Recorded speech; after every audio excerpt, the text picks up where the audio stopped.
Hello everyone. After a gap of 4 months, again I am starting this session, this pediatric one-liners. Let's start.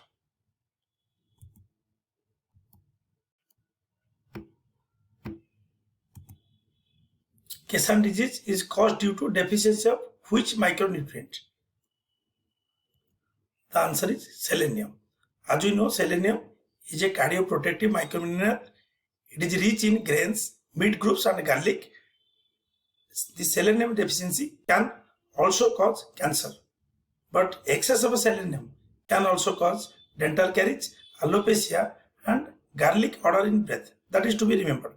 Garlic odor in breath is seen due to excess selenium. Next, what do we mean by extended Pierre-Robin syndrome?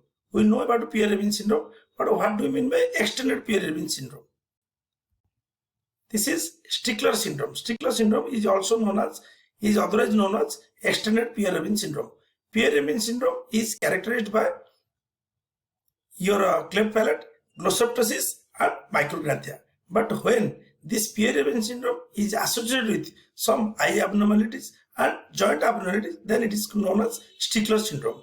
The eye abnormalities, we may get high myopia, glaucoma, cataract, retinal detachment, and joint abnormality, we can get hypermobile joints, kyphosis, scoliosis. So easy to remember, Pierre-Robin syndrome plus eye abnormality and joint abnormality is your Stickler syndrome. That is otherwise known as extended Pierre-Robin syndrome.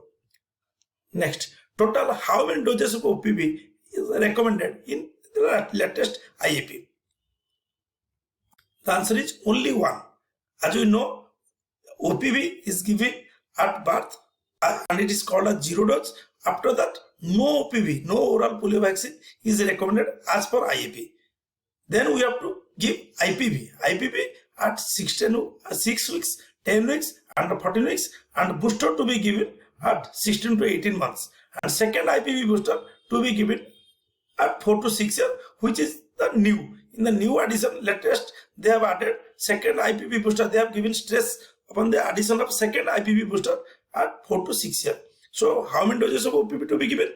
As per latest IEP, this is only one dose, that is at birth. After that, we have to give stress on IPV. Next, what will happen if phenytoin is given rapid IV push? Suppose we have advised staff nurse, we have given staff nurse order to give phenytoin and she has given it IV rapidly, then what will happen?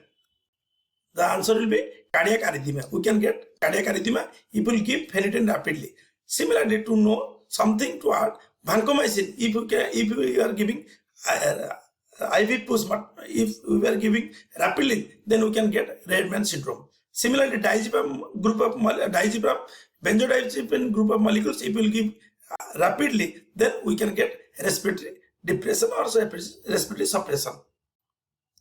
Next, which one is not a component of cryoprecipitate? Is it factor 8 or factor 9? Among these two, which one is not there in cryoprecipitate? This is a confusing question. Always you get confused. The answer is factor 9. Then what are there in factor cryoprecipitate? Cryoprecipitate contains your fibrinogen, your factor 8, factor 13 and von Willebrand factor. But there is no factor 9. We have to remember this. We can get one MCQ between factor 8 and factor 9, which is not there in cryo, and the answer is factor 9. Next, infant with repeated history of blood transfusion since the age of 1 month with all these physical picture. What we will get in this physical finding? We are getting triphalangeal thumb. So what is the condition where with such clinical finding we will get a history of repeated blood transfusion since the neonatal period? The answer is Diamond-Blackfan syndrome. So to know something about Diamond-Blackfan syndrome, the age of presentation, early neonatal period, it is characterized by normochromic macrocytic anemia. You will get macrocytic anemia, reticulocytopenia, reticulocyte count will be low, and absent red cell precursors.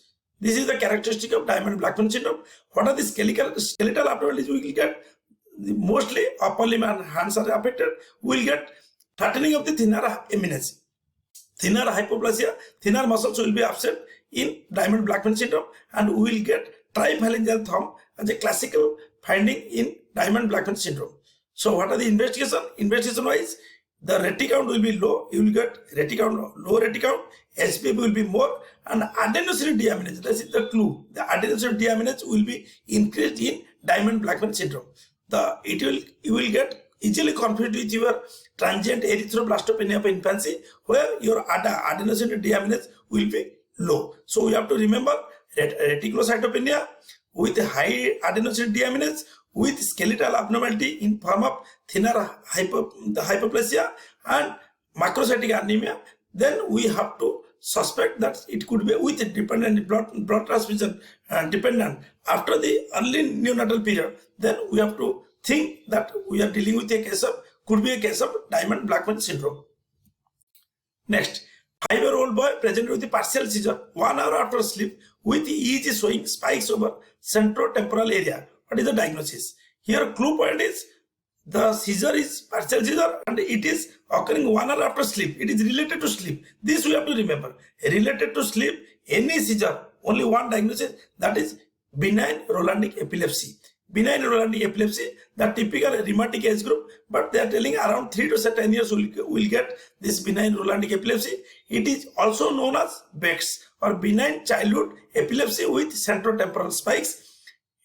We can get between the age of 3 to 10 years, and it outgrows by adolescent. After that, it is a benign condition. We may not get similar cases after seizure after 10 years. Typically wakes up at night with focal seizure. The patient typically will be sleeping comfortably, but the patient wakes up at night with focal seizure, with sound, with focal seizure, with turning of a head to one side.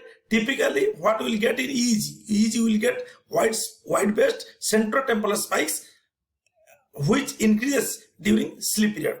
And drug of choice is your oxcarbamazepine. So any focal seizure during the rheumatic age group, that is 3 to 10 years, if you are getting any focal seizure related to sleep, then benign Rolandic epilepsy should be ruled out. Next, what is Eisenach syndrome? This is idiopathic intrahepatic cholestasis plus lymphedema of lower limbs. Suppose one newborn is there with cholestasis, you got that the diagnosis idiopathic intrahepatic cholestasis. Along with that, we are getting lymphedema of the lower limbs. Then the syndrome is Eisenach syndrome. Presents with episodic cholestasis with elimination of your transaminase, alkaline phosphatase, and bile acid level.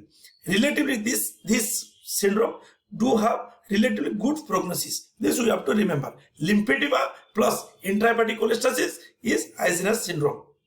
Next, specific hematological changes seen during infancy in an infant diagnosed to have Down syndrome. This is the classical MCQ. The answer is transient myeloproliferative disorder of infancy. Classically, we will get in an infant with Down syndrome.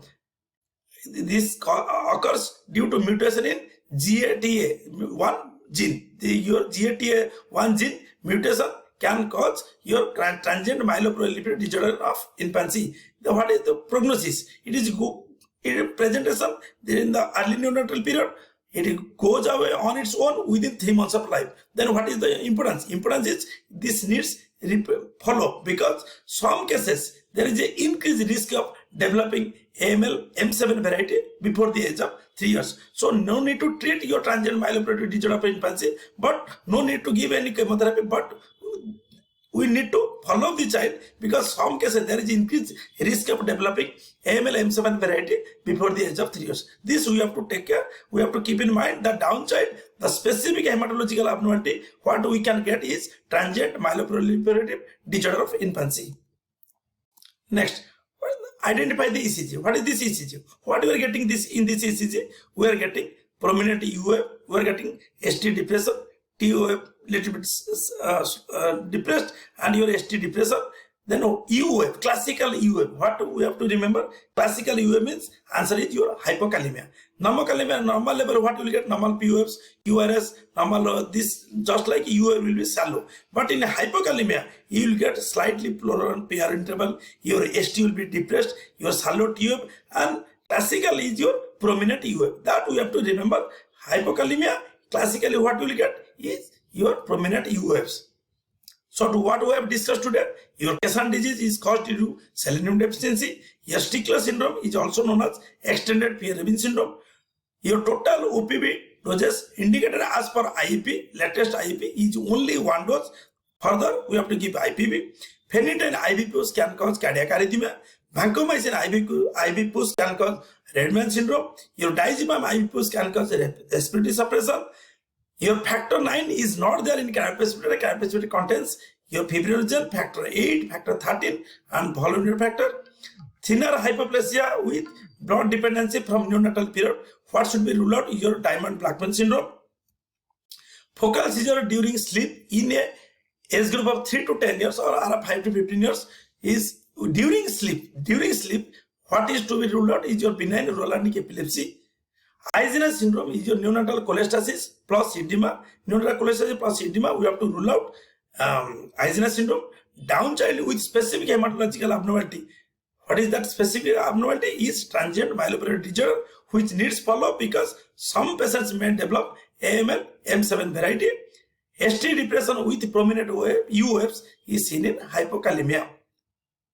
Thank you for watching. Please like and subscribe to my channel and share this channel so that it can reach to all the your UG students and your PG aspirants. Thank you all.